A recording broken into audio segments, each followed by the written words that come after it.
Takut itu selalu akan ada, tapi jangan sampai dia menjadi-jadi. Sehingga menjadi roh takut yang melumpuhkan. Do something about it, lakukan sesuatu, jangan kau simpan. Kalau takut itu hanya perasaan yang lewat, ya sudah gak apa-apa, gak usah di-entertain, gak usah dimanjakan. Tapi kalau takut itu linger, takut itu berakar, dan terus-menerus setiap hari Anda takut itu gak pernah pergi. Dan mungkin Anda perlu buka mulut dan berkata, hey, cari seseorang yang tepat, pray for me.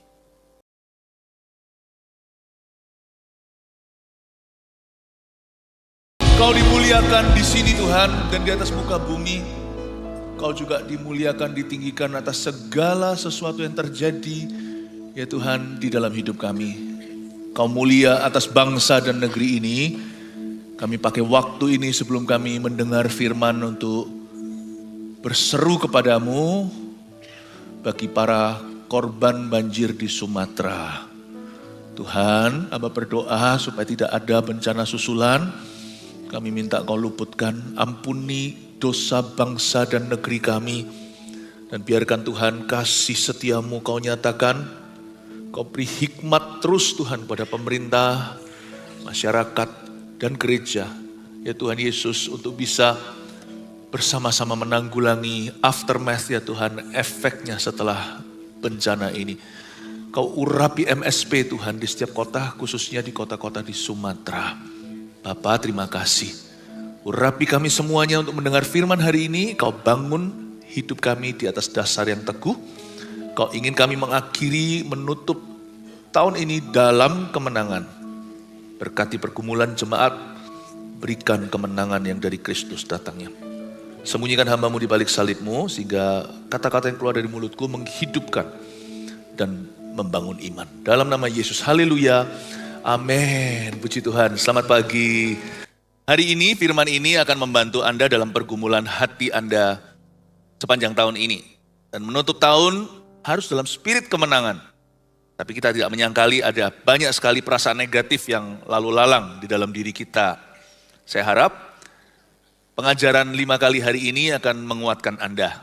Saya beri judul, menutup tahun ini, mengakhiri tahun dalam kemenangan. Mari kita mulai dulu dengan memahami roh takut itu ternyata ada.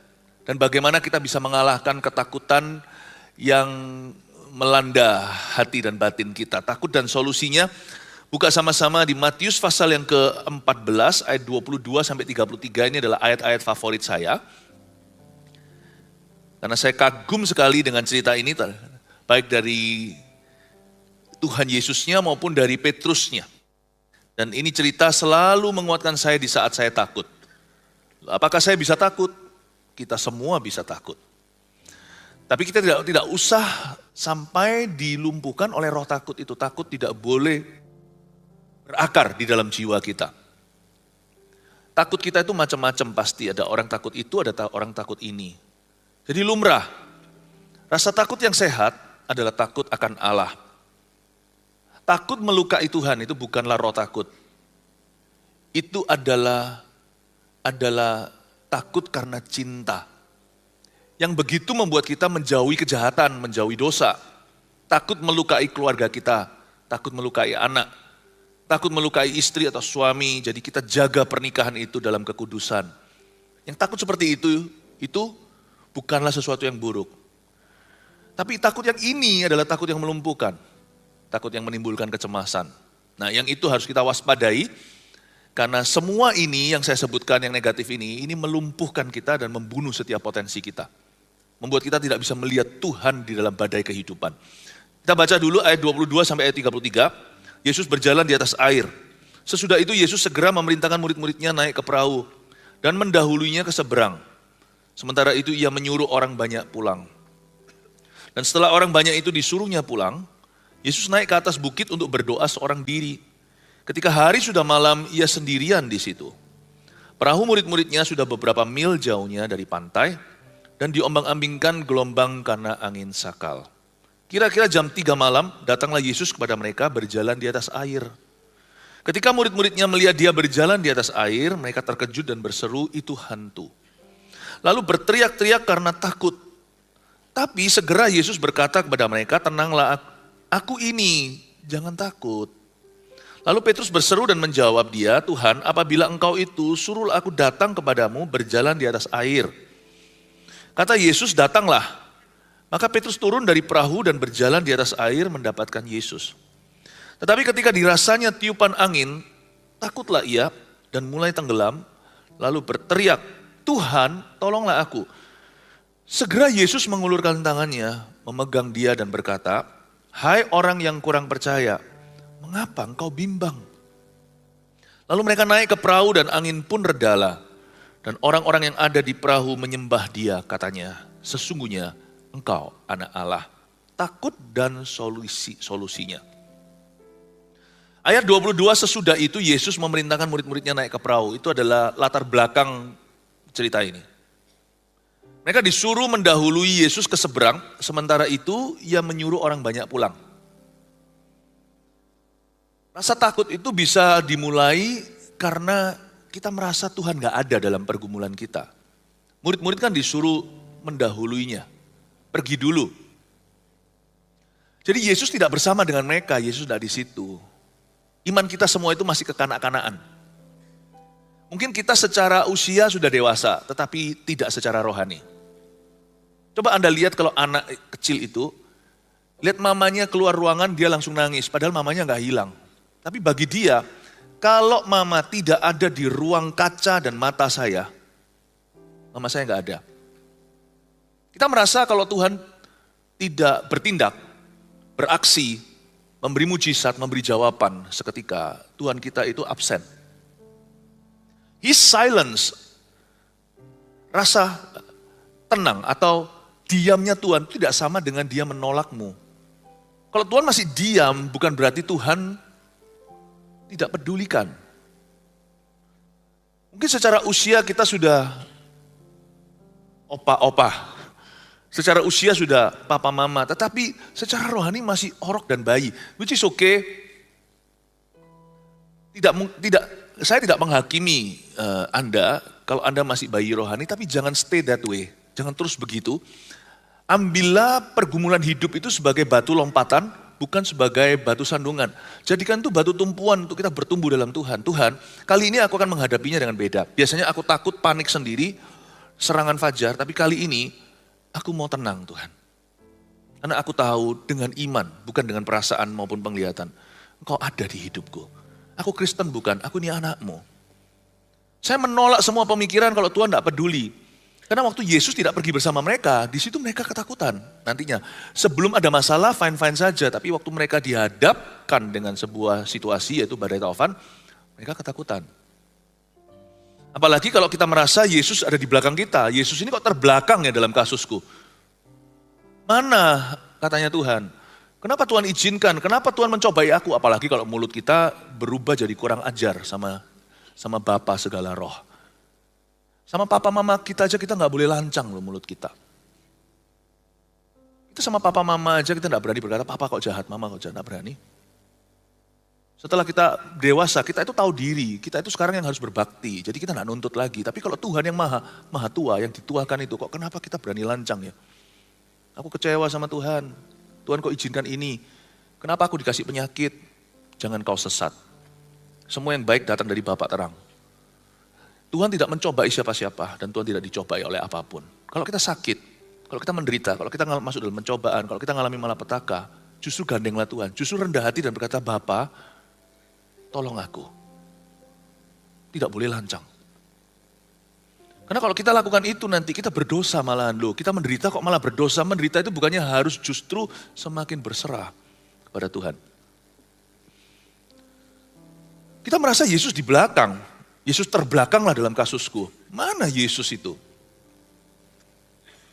Kita lihat ayat 23. Dan setelah orang banyak itu disuruhnya pulang. Yesus naik ke atas bukit untuk berdoa seorang diri. Ketika hari sudah malam, ia sendirian di situ. Waktu saya baca ini ya, ada dua reaksi. Waktu menghadapi badai taufan, Petrus ketakutan tapi Yesus tidak. Mungkin karena dia anak Allah, dia berjalan di atas air lagi. Iya betul, tapi dia sebagai manusia, karena Yesus adalah 100% manusia. Bukan hanya 100% Allah. Dia mengosongkan dirinya, mengambil rupa seorang hamba. Jadi Yesus dalam ministry atau pelayanannya di atas muka bumi, dia bergantung sama Roh Kudus sama seperti kita hari ini bergantung kepada Roh Kudus. Mari kita belajar dari Tuhan Yesus, why he doesn't fear. Kenapa dia tidak takut? Dia hanya takut sama Bapaknya. Bapa bekerja, aku bekerja pula, hari masih siang, mumpung belum malam. Dia selalu mengagumi Bapa di sorga. Allah Bapa, Allah Putra, Allah Roh Kudus adalah satu. 3 pribadi yang beda, satu esensinya. Why Jesus doesn't easily fear? Kenapa Yesus tidak mudah takut? Tidak pernah yang namanya rasa takut itu menguasainya, merasukinya dan melumpuhkannya. Dalam segala situasi, menghadapi orang Farisi kayak, mau dilempari batu kayak, dikhianati oleh murid-muridnya, 400 orang meninggalkan. 400 muridnya itu kan tinggal 12 sisanya. Luar biasa nih Yesus kalau punya pelayanan ya. Dia punya 412 jemaat, 400 meninggalkan dia loh. Satu nanti mengkhianati. Satu lagi menyangkali. Tinggal 10 yang setia itu pun lari. Kok gak worry, kok gak takut itu loh. Saya tunjukkan kekuatannya, ini harus jadi kekuatan kita. Makanya orang Kristen yang hanya datang ke gereja, apalagi yang hanya Natalan, tidak mengerti esensi beribadah. Ke gereja itu tujuannya adalah untuk dimuridkan. Dan seorang gembala pendeta, gembala sidang, kalau melihat jemaatnya datang, lalu tidak develop atau mengembangkan mereka, hanya puas dengan kehadiran. Itu dosa. Dosa apa? Terhadap potensi ilahi atas gereja itu. Ini kuncinya. Dan ini menjadi PR kita. Yesus berdoa seorang diri, ia sendirian di situ. Miliki kehidupan doa yang mantap. Bangun mesbah pribadimu. Belajar caranya gimana untuk baca Alkitab. Meskipun kita nggak ngerti segala sesuatu yang kita baca, tapi kita bisa bertumbuh. Mumpung sekarang kita ada saudara seiman. Belum lagi nanti suatu hari kalau akhir zaman. Sekarang sih sudah akhir zaman. Tapi detik terakhir siapa tahu nanti. Kita hanya bergantung pada HP kita.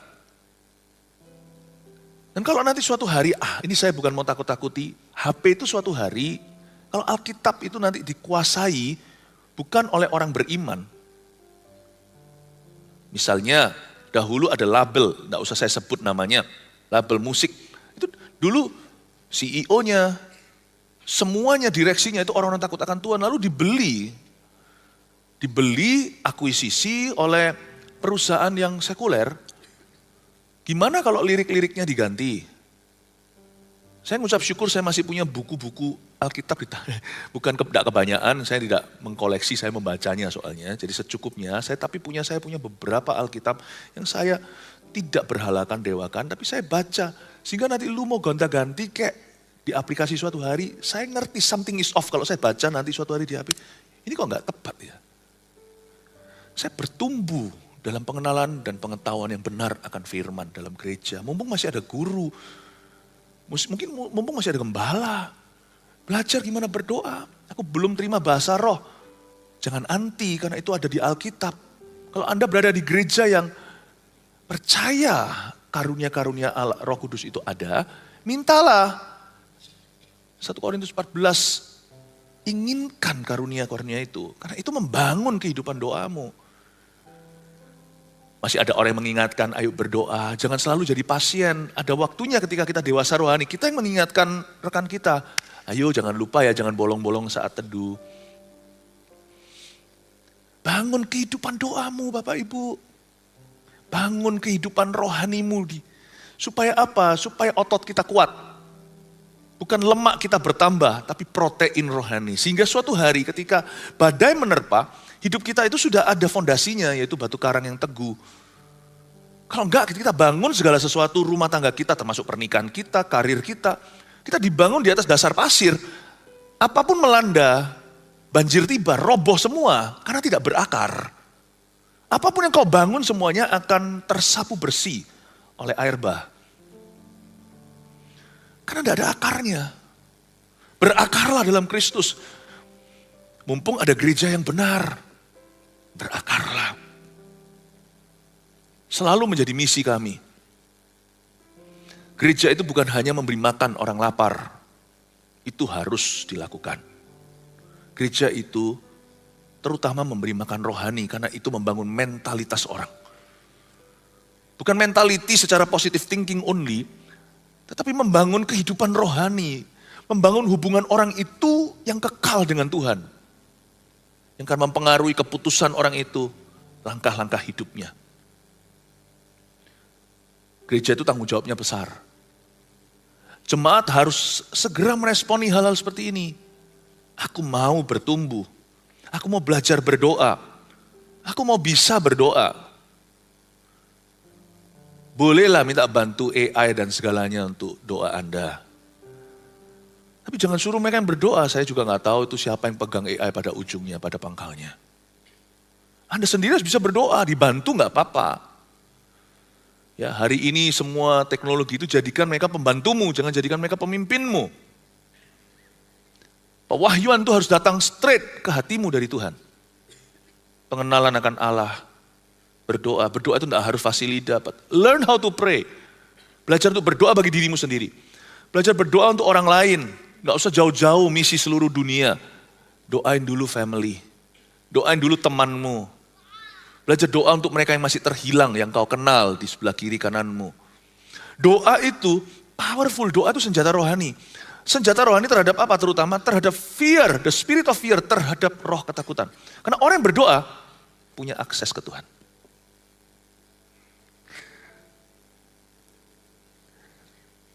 Orang-orang di dunia usaha, pengusaha contohnya bisa punya rasa confidence atau percaya diri kalau mereka punya akses ke pejabat contohnya. Doa itu lebih dari itu karena kita punya akses ke Tuhan yang maha kuasa. Bangun doamu, bangun imanmu. Manusia roh, manusia imanmu. Ini yang membuat Yesus tidak mudah takut. Ada satu insiden di mana Yesus nampak takut. Itu di Getsemani. Dan itu pun takutnya bukan karena paku, bukan karena orang Roma yang akan menyalibkan dia, bukan Yudas yang mengkhianati nanti, Petrus yang menyangkali. Takutnya bukan karena penderitaan jasmani. Dia Bapak, boleh kacauan ini lalu daripada aku? Yang dia paling takutkan adalah berpisah dengan Allah Bapa. Eloi, Eloi, lama sabachthani, kenapa engkau meninggalkan aku? Ya Allahku.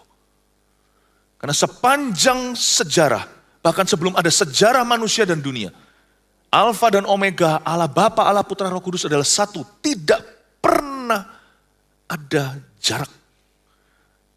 Ketiganya esa, tapi hari itu seolah di kayu salib, Allah Bapa menoleh dan tidak mau memandang Allah Putra. Sehingga dia berseru dengan seluruh kekuatan yang tersisa, karena keluar suara jangankan, nafas aja sakit setengah mati kalau orang itu digantung bukan dengan tali tapi dengan paku kanan kiri dan paku di kaki. Dia berkata, Eloi, Eloi, lama sabachthani. Dia mengeluh, why have you forsaken me? Kenapa engkau menolak aku? Itu seperti kayak saya cinta anak saya, lalu anak saya cinta saya. Papa anak paling sempurna misalnya, lalu saya lihat anak saya digebukin sama teman-temannya. Saya cuma liatin. Anak saya kan lihat saya, why are you quiet? Tuhan Yesus bukan minta Bapa turun tangan balas musuh. Yesus berkata ampuni mereka tidak tahu apa yang mereka lakukan kok. Tapi Yesus melihat Allah Bapa di sorga. Dan dia berkata, kenapa kau menolak aku? Itu yang paling dia takutkan. Selain itu tidak pernah ada insiden Yesus takut. Why? Dia berdoa sendirian. Dia sendirian di situ dengan Bapa.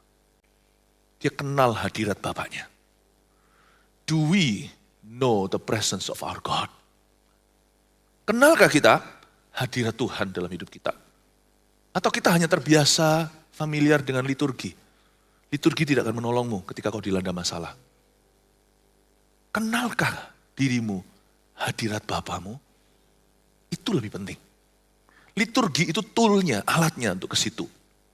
Amin Bapak Ibu. Itu yang dimaksudkan oleh Paulus. Mereka melakukan ibadah mereka secara lahiriah, tapi memungkiri kekuatannya. Kekuatan ibadah adalah bangun hubungan pribadi dengan Allah. Itu kekuatan ibadah. Itulah sebabnya waktu kita datang kebaktian, kita bangun iman. Waktu nyanyi kita ikut nyanyi, meskipun yang nyanyi, kita nyanyi nggak akan pengaruh, sound systemnya keras. Pengaruhnya di kita. bukan di suasana gereja. Waktu kita berbahasa roh sama-sama, berdoalah, minta. Itu kesempatan yang indah di mana setiap kita tuh menaikkan doa pribadi di tengah-tengah ibadah korporat. Masing-masing kita itu menciptakan lagu sendiri dari hati, lagu yang baru. Waktu kita dengar firman, kita mau dengar-dengaran, bukan hanya mendengarkan firman. Kita mau dengar-dengaran apa yang kira-kira hari ini Roh Kudus mau ngomong secara individu ya kepadaku ya. Meskipun khotbah ini diberikan ke semua, apa pesan Tuhan yang sangat spesifik untuk saya? Itu baru namanya rema. Rema itu tidak bisa dua orang sama. PowerPoint-nya bisa 3 poin sederhana, saya tidak kasih hari ini. Anda harus temukan sendiri. Bangun kehidupan doamu. Saya janji satu hal ya. Tahun depan akan lebih susah. Bukan karena nubuatan. Meskipun kita tahu tahun depan ada janji Tuhan. Dunia akan semakin jahat. Kasih manusia semakin dingin. Sudah itu sendiri sudah resepi untuk tahun per tahun hidup di dunia ini makin challenging. Makin tidak mudah. Berbahagialah orang yang begini keadaannya. Yang Tuhan adalah Allahnya. Blessed is the people that is in such a case whose God is the Lord. The Lord is my shepherd and I shall not want. Tuhan adalah gembalaku, tak akan kekurangan aku. Dia berdoa seorang diri, dia sendirian di situ. Takut dan solusinya. Nanti sembari dari ayat per ayat saya akan ngeflow, mengalir. Jelaskan takut itu apa. Anda akan temukan solusi-solusi kecilnya setiap kali saya bicara, setiap ayat-ayat yang ada. Ayat 24. Perahu murid-muridnya sudah berapa mil jauhnya dari pantai dan diombang-ambingkan gelombang karena angin sakal. Rasa takut tidak tentu datang langsung di pangkal. Pada waktu beberapa mil jauhnya dari pantai, perahu itu sudah melaju, baru rasa takut itu akan tiba. Karena itu ikut Tuhan itu tidak bisa kita itu antisipasi ke depan apa yang bisa terjadi. Ikut Tuhan itu mesti konsisten setiap hari. Jangan tunggu sesuatu terjadi. Jangan tunggu dulu kalau masalah itu sudah pergi.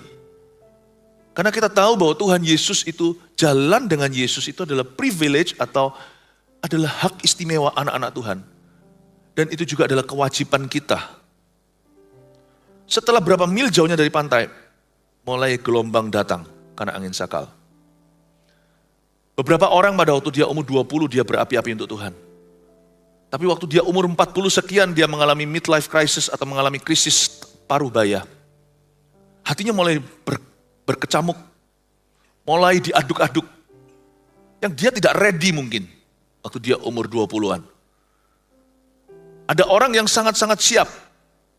Sampai umur 50, 60 oke, tapi ketika menginjak 70 dan sekian dia tidak siap untuk masa tua. Ketika segala sesuatu menjadi lamban. Kita tidak pernah tahu angin sakal kita akan tiba di usia berapa. Tapi saya tahu satu hal. Asal ada Yesus di perahuku, ini klasik ya mungkin bahasanya ya. Tapi itu benar. Ini suatu ilustrasi yang saya pegang sebagai prinsip rohani. I'm not afraid untuk mengalami musim apapun dalam hidup ini. Musim kemarau kayak, musim kering, paceklik ekonomi, musim kelimpahan seperti di Mesir 7 tahun, lalu musim kelaparan. Musim kelaparan 7 tahun berikutnya, musim enak, musim susah, musim berkabung, musim terima anugerah. Ada anak dilahirkan dalam keluarga kami, lalu nanti ada yang mati. Musim apapun juga, saya tidak bisa kontrol, tidak bisa kendalikan. Tapi satu hal yang akan menjadi pegangan saya, I want Jesus every season of my life. Aku mau Yesus dalam kehidupan saya. Berapa mil pun jauhnya dari pantai. Saya percaya pada hari itu, apapun boleh terjadi, I will be ready. Saya akan siap. Saya tidak membiasakan diri berpikiran negatif. Saya juga tidak berpikiran positif. Saya berpikiran realistis dalam hidup ini. Dan saya temukan makin lama kita kenal Tuhan, kita makin realistis. Tapi iman kita semakin genuine, semakin tulen, semakin sejati. Saya mulai merasa Bahwa di hidup ini tidak ada satu hal apapun yang aku tidak akan bisa tanggulangi bersama dengan Yesus. Kita akan masuk ke dalam satu stage atau satu level di mana iman kita mulai maturing, mulai dewasa. Anggur itu bukan jadi anggur lama, tapi menjadi anggur tua. Iman kita itu semakin dewasa. Dan saya yakin apapun dalam kehidupanku, aku bisa tanggung bersama dengan Yesus. Rasa takut saya berubah. Kalau dulu lebih muda, saya takut menghadapi apa ya ke depan itu penuh rasa curiga. Itu namanya overthinking.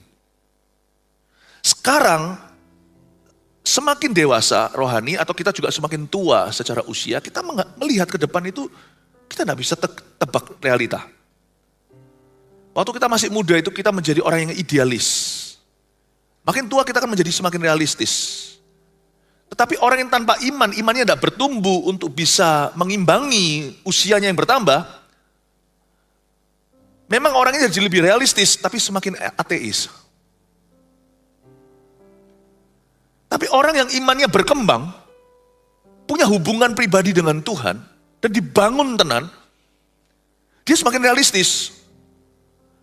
Tetapi rasa takutnya shifting, bergeser. Dulu, what could happen to me? Overthinking. Nanti apa yang bisa terjadi? Aduh kalau gitu, kalau gini, gimana kalau begini? Gimana kalau begitu? Sekarang berubah. Rasa takutnya lebih ke, itu semuanya saya tidak tahu, saya tidak bisa duga. Apapun juga saya tidak tahu, hidup ini penuh misteri. Tapi aku lebih takut ya, mengarungi hidup ini tanpa Tuhan. Berubah rasa takutnya. Aku takut ditinggal Yesus.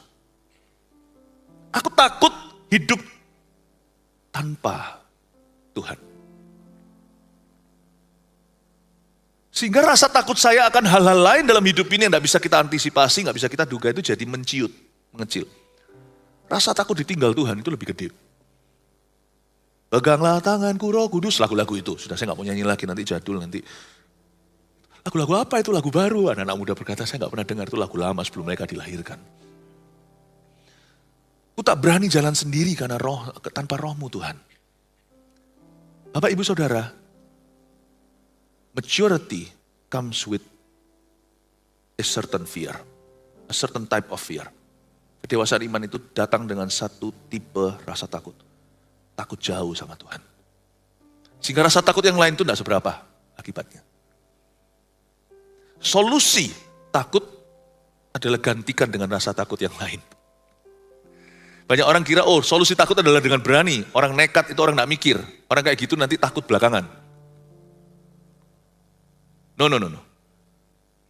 Solusi takut yang duniawi, gantikan dengan takut yang rohani. Saya yakin Anda tidak akan takut lagi. Kira-kira jam 3 malam ayat 25 datanglah Yesus kepada mereka berjalan di atas air. Kenapa jam 3? Jam 3 malam itu gak ada orang yang keluyuran kecuali mereka yang ronda malam. Jam 3 itu adalah masa yang sunyi. Kenapa tadi Tuhan Yesus selesai bubarkan masa? Ini kan cerita sebelumnya itu kan memberi makan 5.000 orang dengan 5 roti 2 ikan. Itu kan di jam-jam sekitar matahari terbenam, misalnya jam 6 tujuan. Taruhlah jam 7. Kenapa Tuhan gak munculnya jam 9? Kenapa Tuhan gak munculnya jam 12? Kenapa jam 3? Nggak tahu. Semua indah pada waktunya. Kita nggak usah takut menghadapi apapun juga. Karena apa? Karena Tuhan yang tahu waktunya. Kalau kita belum keluar dari masalah hidup kita yang sekarang ini, berarti waktunya belum tiba. Kalau sudah kan sudah keluar. Yang penting, kita jangan keluar dari rencananya. Kita jangan keluar dari hadirat Allah. Nah, kalau aku setia sama Tuhan masih belum keluar dari masalah, aku hari ini masih berada dalam hadirat Allah. Aku masih taat sama Yesus, tapi kok tetap masih dirudung masalah yang sama. Ya berarti belum waktunya. Belum waktunya. Kecuali kalau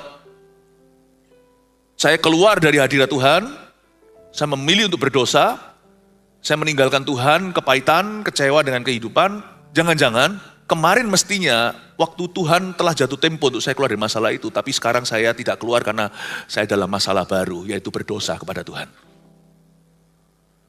Untuk tahu time-nya Tuhan, kita nggak tahu. Kita ukur aja timing kita. Aku mau berada selalu di jalurnya. Kalau saya sudah di jalur saya tetap belum keluar dari masalah, berarti ya belum waktu Tuhan, belum jam 3. Kalau saya sudah rasa nggak tahan kata orang Hokian, rasa nggak mampu aku menanggung ini, selama aku masih hadapi masalah ini berarti aku masih mampu. Aku masih mampu. Kalau saya masih bisa hidup dalam masalah ini, berarti saya masih bisa. Karena Tuhan berjanji kita tidak akan dicobai melebihi kekuatan kita. Kalau kita masih dicobai, berarti itu masih dalam kekuatan kita. Paham maksudnya Bapak Ibu Saudara? Jadi jangan komplain. Saya beritahu bahwa, saya ingin ayat ini memberitahu kita bahwa waktu Tuhan bukan waktu kita. Kalau saya tidak tahu harus berbuat apa lagi, saya akan belajar untuk memuji dan menyembahnya.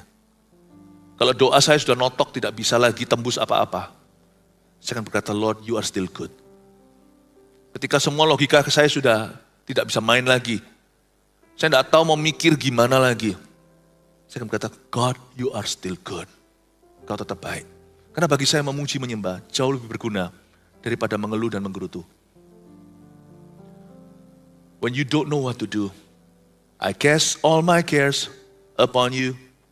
I lay all of my burdens down at your feet. Anytime I don't know what to do, I will cast all my cares upon you. Lagu yang sederhana, kulemparkan semua masalahku kepadamu. Ketika aku tidak tahu what to do, apa yang harus kulakukan, aku serahkan bebanku kepada Tuhan. Jam 3 aku belum tiba, makanya saya masih ada dalam masalah ini. Saya masih punya masalah-masalah hidup loh hari ini, yang baik itu masalah-masalah pribadi maupun masalah organisasi masih ada. Munafik saya kalau saya berkata saya happy di dalamnya. Tapi saya belajar untuk menikmati prosesnya dengan Tuhan. Saya cuma menoleh dan lihat, apakah saya masih bersama dengan Tuhan enggak? Kalau saya masih bersama dengan Tuhan, Tuhan masih bersama dengan saya. Bahkan kalau saya tidak bersama dengan Tuhan pun, Tuhan pasti mengejar saya, kemanakah aku dapat pergi menjauhi rohmu Tuhan. Tapi saya tidak usah khawatir diri saya sendiri mengulur waktu. Kalau ini waktu masih terulur, itu dari sisi Tuhan. Dan saya tidak berani tuduh beliau, dia mengulur-ulurnya. Atau dia lamban, karena Tuhan punya waktu, bukan waktu kita. Jadi kalau saya mau tahu apakah saya masih berada dalam waktu ilahi, lihat diri sendiri. Am I still faithful? Bukan berarti kita tanpa salah, tanpa dosa, bukan. Tapi apakah ada nurani berdosa enggak di dalam hati kita? Apakah kita menyembunyikan sesuatu, sengaja memberontak kepada titahnya? Kalau enggak, aku meskipun tidak sempurna, banyak kesalahan, tapi I've tried to live before Him. Aku sudah berusaha untuk hidup di hadapannya. Saya tenang, tahu. Kalau masih berada dalam masalah hidup saya tidak takut. Karena Tuhan pegang kendali dalam hidup saya. Jawaban saya terbaik adalah begini. Masih belum jam 3. Jam 3 aku belum tiba. Tuhan memandang saya masih kuat di dalamnya. Dan Tuhan masih berurusan dengan saya. Saya belajar menikmati prosesnya. Daripada takut, mendingan saya memuji dan menyembahnya. Kita lihat lanjutkan ayat 26. Ketika murid-muridnya melihat dia berjalan di atas air, mereka terkejut dan berseru, "Itu hantu!" Lalu berteriak-teriak karena takut. Disinilah bahayanya rasa takut yang berlebihan atau panik sendiri. Takut itu ternyata membutakan iman. Oleh karena rasa takut yang namanya bahasa Inggrisnya gripping fear, takut yang mencekam ya. Takut yang mencekam, maka kita tidak bisa melihat Tuhan. Dan kita tidak berani melangkah. Itu sebabnya kita harus mengerti bahwa takut itu kalau dibiarkan dia lama-lama menjadi spirit of fear atau roh takut. Dan banyak sekali kesalahpahaman rohani mulai terjadi dalam kehidupan kita. Kalau kita izinkan takut berkuasa. Rasa takut itu bukanlah berkat dalam kehidupan kita. Saya juga mau ingatkan kalau kita mendidik anak juga jangan ditakut-takuti. Mungkin sama anak kecil dulu kita nggak ngerti, papa mama busy sibuk lalu diserahkan ke pembantunya. Pembantu kan membantu, bukan mendidik anakmu. Didikan anak kan harus dari papa mamanya. Lalu kecil kalau nggak mau makan dikasih kacoa. nanti besarnya fobia. Kita tidak boleh pakai rasa menakut-nakuti. Karena itu oppressive parents, orang tua yang hanya bisa marah-marahi anak, kritik-kritik saja, jarang memuji, apalagi tidak pernah mengajari. Mengharapkan anaknya otomatis tahu segala sesuatu, kalau dia melanggar sesuatu langsung dihajar. Kalau kita pakai cara kayak gitu, lama-lama anak akan bertumbuh takut. Kita harap dia alim karena dia takut. No. Takut tidak pernah menciptakan orang alim. Takut ujungnya selalu menciptakan orang minder, atau untung-untungan chemistry-nya apa? Takut itu toksik, kalau digabung dengan personality kepribadian tertentu, dia menjadi minder. Menjadi orang yang introvert, minder. Bukan berarti yang introvert salah, bukan ya. Tapi introvertnya berlebihan. Tapi bagi orang tertentu, dengan tipe tertentu, takut tidak menjadikan dia minder, menjadikan dia pemberontak, menjadikan rebellious. Papa yang terlalu keras, menjadikan anak itu rebellious atau minder. Takut tidak pernah mencipta orang berani. Tapi kasih dan didikan yang tegas menciptakan anak-anak yang berani. Be careful tentang hal ini. Karena takut itu ujungnya akan membuat orang lihat hantu, bukan lihat Tuhan. Hantu. Tuhan, hantu. Tuhan, hantu. Salah paham yang sudah berujung parah fatal ketika Tuhan dilihat jadi hantu. Mendingan lihat manusia jadi hantu. Tuhan sama hantu itu bedanya sudah gak ada kesamaan. Kalau manusia masih ada samanya. Manusia itu kan jahat. Kalau dikira hantu ya lumrah lah. Tuhan, come on lah. Jangan ditakut-takuti. Karena membuat anak jadi trauma. Hati-hati juga sekitar anak kecil. Jangan tonton film-film yang violent, yang keras gimana, yang ceprot-ceprot darah semuanya. Yang gak apa-apa, anakku gak apa-apa, biar dia biasa dengan gini, gak takut. Sungguh entah, anak umur segitu loh. Orang dunia aja tahu yang ini tidak boleh, anak umur 13 ke bawah. Kita tontonkan horor. Gak apa-apa biar anakku berani. Gak ada orang jadi berani nonton gituan, gak ada. Dia mungkin berani lihat gitu, tetapi nanti dia akan pecundang dalam hidup ini. Dia gak akan bisa lihat Tuhan. Di hidupnya dia tidak akan bisa lihat Tuhan. Kalau dari kecil kau buka pintu trauma itu dalam hidup mereka. Kalau sudah pernah lakukan itu, stop it. That's not a good parenting.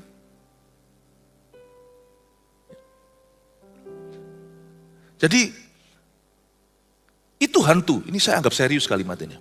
Lalu berteriak-teriak karena takut. Tetapi segera Yesus berkata kepada mereka, kalimat Yesus ini penuh dengan hikmat. Coba kita baca dari kata tenanglah sampai jangan takut. 2, 3. Tenanglah, aku ini jangan takut. Kata tenang di situ bukan damai sejahtera. Kata tenang di sana itu artinya be composed. Kendalikan dirimu. Susah kalau kita itu mau bicara sama orang yang bicara terus.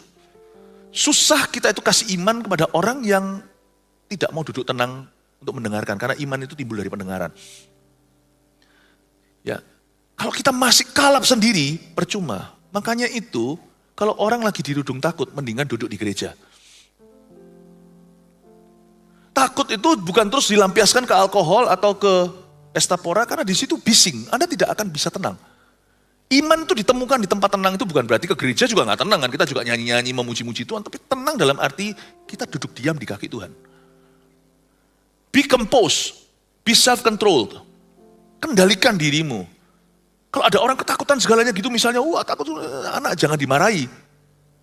Orang tua langsung peluk dulu, misalnya anaknya ketakutan sama anjing, takut, dipeluk dulu, ditenangkan. Sampai dia sampai hisakan terakhir. Tenang dulu, oke, minum dulu ya nak, minum. Kalau dalam keadaan, kasih minum, tumpah malah justru tersedak. Tenang itu tindakan jasmani. Jangan berkata yang penting hati. You need to calm down. Tenang. Susah bicara. Misalnya kalau ada pengumuman, saya ajarkan skill yang sederhana. Itu gak rohani sama sekali, gak supranatural. Pengumuman dijalankan, semuanya rame gitu. Lalu pengumuman jalankan aja seperti mesin. Enggak, kalau memang jemaat belum konsentrasi, beritahu, mari jemaat tenang dulu. Baru kita umumkan, baru masuk. Ada langkah fisik yang harus diambil untuk mengalahkan rasa takut. Gara-gara takut, takutnya Dia nggak bisa sembuh, kenapa? Dia nggak bisa tidur udah berapa hari. Suruh tidur dulu. Elia nggak langsung dikuliahi. Dikasih roti bakar, lalu dikasih air, bubuk ya. Makan dulu mungkin. Ada tindakan untuk menenangkan. Minum dulu, minum air dulu, dilus-lus dulu. Tuhan berkata, tenanglah.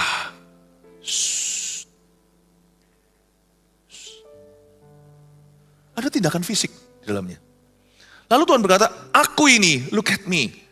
Kalau kita mau benar-benar mengalahkan rasa takut di dalam diri kita yang menjadi overthinking, menjadi serangan kecemasan, panic attack, maka kita harus banyak merenungkan siapa Tuhan di hidup kita. Jangan renungkan apa yang dia bisa buat. Kecuali satu yang dia pernah perbuat, yaitu di Kalvari. Renungkan who he is. Itu membuat kita reda loh. Setiap kali saya renungkan siapa Tuhan. Tuhan adalah gembalaku. Coba lihat ya kalau kita baca Kejadian sampai Wahyu.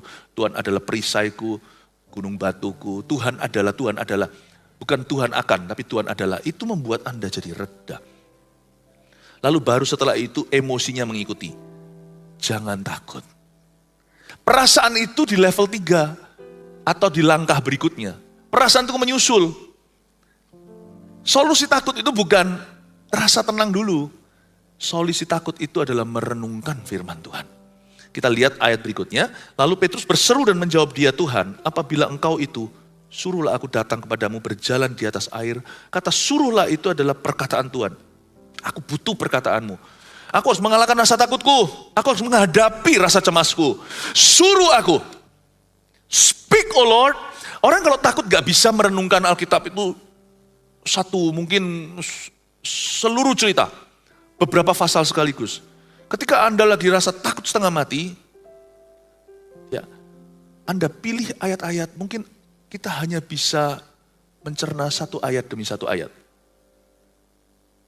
Maka kalau kita dalam kondisi lagi panik, diserang dengan kecemasan, carilah firman Tuhan.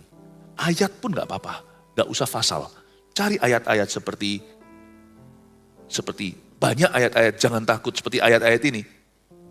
Mazmur juga banyak. Kalau itu engkau suruhlah aku.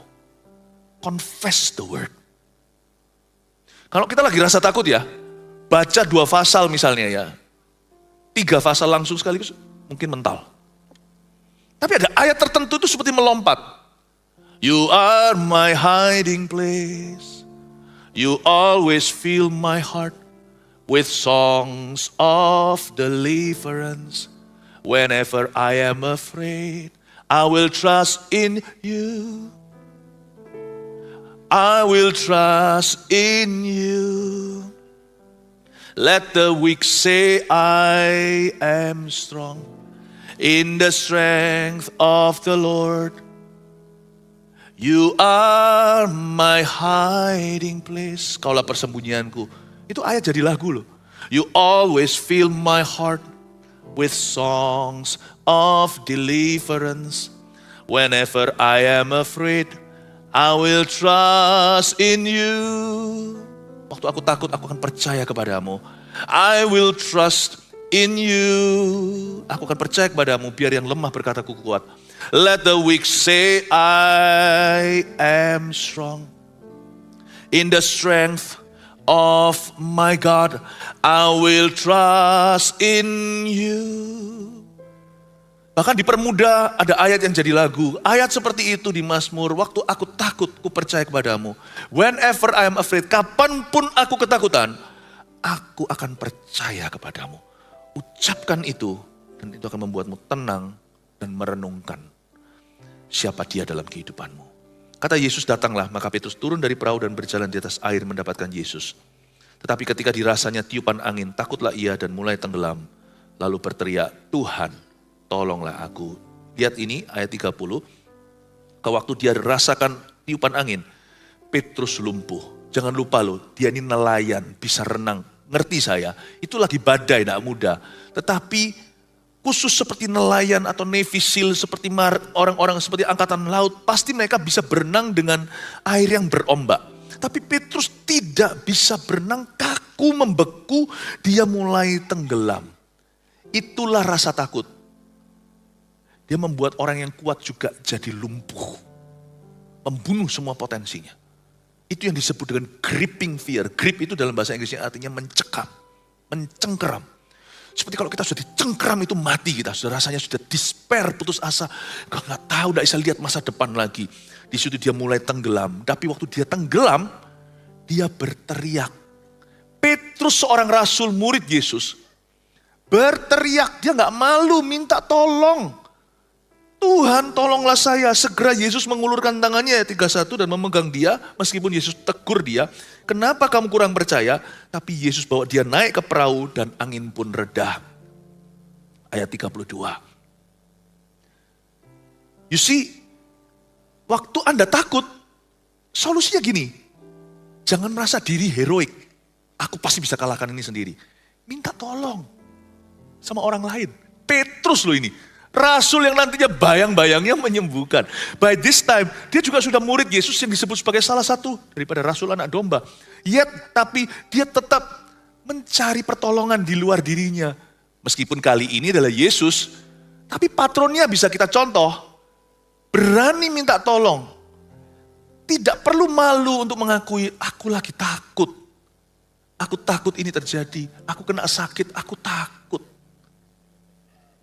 Atau aku ngalami masalah ekonomi, aku takut bisa nggak ngomong sama mentornya, spiritual leadernya, pemimpin rohaninya, kepada pasangannya. Kalau mereka sudah membangun kerohanian, puji Tuhan. Kalau belum, biasanya dalam kondisi seperti ini saling menjatuhkan. Udahlah kutuki aja itu Tuhanmu. Jangan sampai istrimu bilang begitu. Rasa takut ini jangan disimpan di hati. Seek help. Minta tolong. Sebab takut itu kalau kau teruskan, panik segalanya. Dia lama-lama bisa menjadi penyakit lain dalam hidupmu. Faktanya bahwa Yesus mengulurkan tangan, berarti Petrus mengulurkan tangan dulu. Tuhan tolonglah aku. Meskipun tidak ditulis di ayat sebelumnya, tidak dituliskan postur tubuhnya, postur gerakan badannya. Tapi dengan dia berteriak, Tuhan tolonglah aku, pasti dia mengulurkan tangannya dulu. Ulurkan tanganmu. Pray for me. Saya sangat encourage sekali, saya sangat terhiburkan waktu saya lihat Paulus kata pray for me ya supaya aku berani. Luar biasa loh. Dia enggak berkata dia ketakutan, tapi dia berkata doakan aku supaya aku berani. Atau lebih berani. Supaya setiap kali aku membuka mulutku, berita Injil disampaikan dengan berani. Berarti Paulus juga pernah takut. Pernah sekali Tuhan beritahu dia di satu kota waktu dia dianiaya. Kamu jangan takut, di sini aku banyak pengikut. Lihat di Kisah Para Rasul, berarti Rasul Paulus pun bisa takut. Tapi takutnya dia tahu what to do. Takut yang membuat dia jadi persiapan. Aku takut gagal ujian, aku belajar. Aku takut besok nyanyiannya sumbang, aku latihan. Takut itu selalu akan ada, tapi jangan sampai dia menjadi-jadi. Sehingga menjadi roh takut yang melumpuhkan. Do something about it, lakukan sesuatu, jangan kau simpan. Kalau takut itu hanya perasaan yang lewat, ya sudah gak apa-apa, gak usah di-entertain, gak usah dimanjakan. Tapi kalau takut itu linger, takut itu berakar, dan terus-menerus setiap hari Anda takut itu gak pernah pergi. Dan mungkin Anda perlu buka mulut dan berkata, hey, cari seseorang yang tepat, pray for me. Disitulah tujuannya CG, bukan? Kita saling mendukung. Lalu mereka naik ke perahu dan angin pun redalah. Terakhir, dan orang-orang yang ada di perahu itu menyembah dia. Katanya sesungguhnya engkau anak Allah. Di ayat 33 ini saya temukan suatu hikmat yang luar biasa. Worship eliminates fear. Penyembahan itu mengeliminasi rasa takut yang salah. Waktu kita menyembah, mereka menyembah Tuhan. Lalu redalah. Amin Bapak Ibu Saudara. Semoga Anda semuanya diberkati. Saya berdoa supaya akhir tahun ini kita semua mengalami kemenangan di dalam hati kita. Jangan takut lagi ya, tapi takutlah akan Tuhan. Dan saya percaya hari ini Tuhan kalau beritahu sama kita tenanglah, pasti Tuhan ngerti kenapa kita boleh tenang. Tenanglah, ada Tuhan dalam kehidupanmu. Kalau Tuhan bilang sama Anda hari ini tenanglah, Tuhan tidak akan memberimu PHP atau pengharapan palsu. Berarti Tuhan sudah ada di masa depanmu. Dan dia tahu Anda pasti akan menang atas situasi ini. Katakan kanan kirinya, tenanglah Tuhan beserta. Haleluya.